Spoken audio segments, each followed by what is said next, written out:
Welcome to the weekly Metals, Money, and Markets update for the week ending Friday, December 2nd, hosted by Mickey Fulp, the Mercenary Geologist. And for miningclips.com, I'm Erick Bertsch. Hi, Mickey.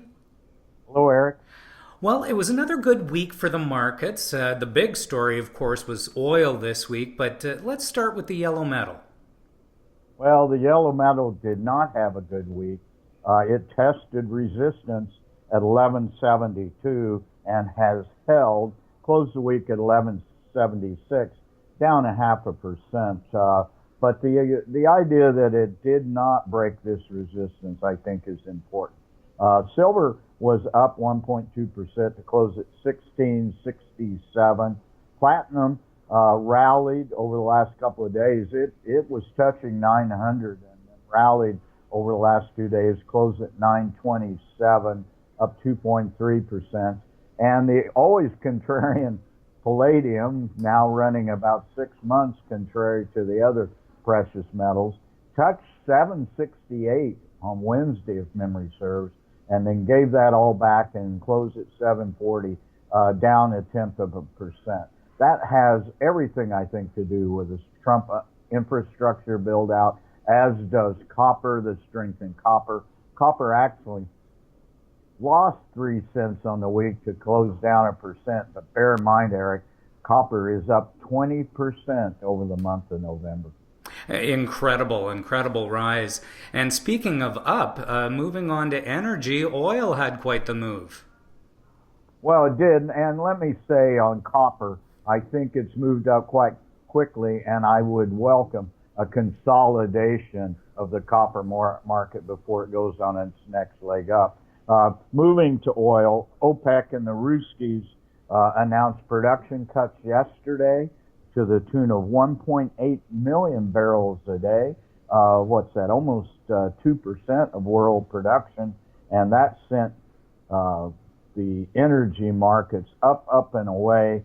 Oil closed at 51.61, up 11% over the week, and in my opinion, there's been a lot of analysis done about this, but in my opinion, the Saudis finally blinked. You know, it was 2 years ago this month that oil prices really took a tumble, and a lot of that had to do with the Saudis saying, we're not going to reduce our production. But what the Saudis did not take into account was their balance of payments, and they are in a world of hurt. They need higher oil prices to meet all their social obligations to the people and what I consider a dictatorial fascist regime of minority royalty, if you will. So the real benefit of this is going to be U.S. shale oil producers. This has forced them over the last couple of years to get lean and mean. We've weeded out lots of bad oil companies with too much debt. We've got fewer companies and they're stronger. And the price of producing a barrel of shale oil has plummeted. So with the stronger oil prices, it's up and away, in my opinion, for the U.S. oil industry. And in currencies this week, the U.S. dollar finally gave a little bit back today. Well, it did, and it was today. It was at 101.60 a couple of days ago. Finished the month, or the week, pardon me, at 100.69 for 0.8% loss. Got way ahead of itself, so there's going to be a little pullback here. There was also a very muted jobs report today, right on expectations, but the downfall of DXY led to the euro coming up exactly the same amount, and meanwhile the loonie had a very good week, up 1.7%. It was touching the 74 level all through the week until the OPEC announcement, so it closed at 0.75 and change, and in my opinion, that has everything to do with oil. And also, Trudeau's government announced a couple of pipeline projects approval, although the Trans Mountain pipeline has 157 conditions to it being built, and I don't think we're going to see a pipeline completion to the west coast of BC anytime soon. It certainly sounds like a daunting endeavor. Moving on to markets, all three indices were pushing all-time highs again this week. How'd we finish? We finished a little bit off today. despite all-time highs in all three indices Wednesday, perhaps yesterday. Dow finished at 19,170, essentially flat for the week.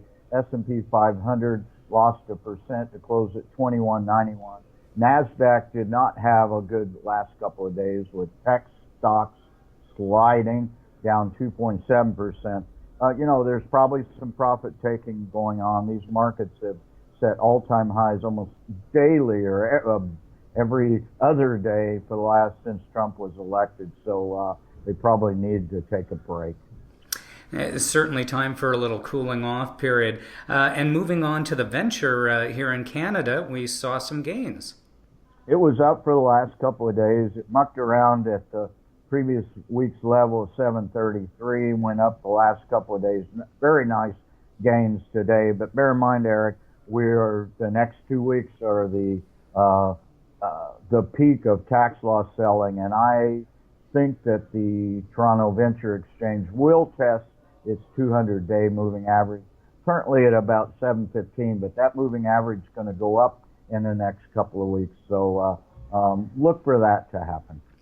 All right. Well, thanks again for your analysis this week, Mickey, and looking forward to checking in with you next Friday. All right. Thanks a lot, Eric.